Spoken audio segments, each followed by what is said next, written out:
ವೈದ್ಯಕೀಯ ರಂಗದಲ್ಲಿ ಅತ್ಯುನ್ನತ ಸಾಧನೆಯನ್ನ ಮಾಡಿರುವ ಗಣ್ಯರಿಗೆ ಕೊಡಮಾಡಲಾಗುವ ಸಿಎಂಇ ಎಕ್ಸಲೆನ್ಸ್ ದ್ರೋಣಾಚಾರ್ಯ ಪ್ರಶಸ್ತಿಯನ್ನ ಈ ಬಾರಿ ಮಂಗಳೂರಿನ ಹಿರಿಯ ವೈದ್ಯ ಶಾಂತಾರಾಮ ಶೆಟ್ಟಿ ಅವರಿಗೆ ಪ್ರದಾನ ಮಾಡಲಾಗುತ್ತಿದೆ. ಮಂಗಳೂರಿನ ಹಿರಿಯ ವೈದ್ಯರಾಗಿ ಅಂತಾರಾಷ್ಟ್ರೀಯ ಖ್ಯಾತಿಯ ಆರ್ಥೋಪೆಡಿಕ್ ಸರ್ಜನ್, 50 ವರ್ಷಗಳ ವೈದ್ಯಕೀಯ ಬೋಧನೆ, ಉಪನ್ಯಾಸಕ, ಪ್ರಸ್ತುತ ಮಂಗಳೂರಿನ ತೇಜಸ್ವಿನಿ ಹಾಸ್ಪಿಟಲ್ ಸಮೂಹ ಸಂಸ್ಥೆಗಳ ಸ್ಥಾಪಕಾಧ್ಯಕ್ಷ, ನಿಟ್ಟೆ ವಿವಿಯ ಕುಲಪತಿ, ಲೇಖಕ ಡಾಕ್ಟರ್ ಎಂ ಶಾಂತಾರಾಮ ಶೆಟ್ಟಿಯವರು ಸಿಎಂಇ ಎಕ್ಸಲೆನ್ಸ್ ದ್ರೋಣಾಚಾರ್ಯ ರಾಷ್ಟ್ರೀಯ ಪುರಸ್ಕಾರಕ್ಕೆ ಆಯ್ಕೆಯಾಗಿರುವುದು ಇಡೀ ಕರಾವಳಿಗರಿಗೆ ಹೆಮ್ಮೆ ಮೂಡಿಸಿದೆ.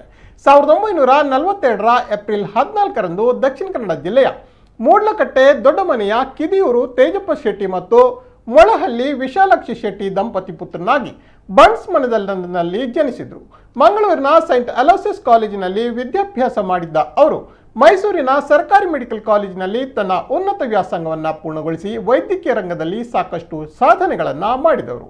ವೈದ್ಯಕೀಯ ರಂಗದ ಇವರ ಅನನ್ಯ ಸೇವೆಯನ್ನು ಗುರುತಿಸಿ ಕರ್ನಾಟಕ ರಾಜ್ಯೋತ್ಸವ ಪ್ರಶಸ್ತಿ ಸಹಿತ ಹಲವು ಪ್ರಶಸ್ತಿಗಳು ಇವರನ್ನ ಅರಸಿಕೊಂಡು ಬಂದಿವೆ. ಪ್ರಸ್ತುತ ಸಿಎಂಇ ಎಕ್ಸಲೆನ್ಸ್ ದ್ರೋಣಾಚಾರ್ಯ ಪ್ರಶಸ್ತಿ ಪುರಸ್ಕೃತರಾಗಿರುವ ಇವರಿಗೆ ನಮ್ಮ ಕುಡ್ಲ ವಾಹಿನಿಯು ಅಭಿನಂದನೆಗಳನ್ನು ಸಲ್ಲಿಸುತ್ತಿದೆ.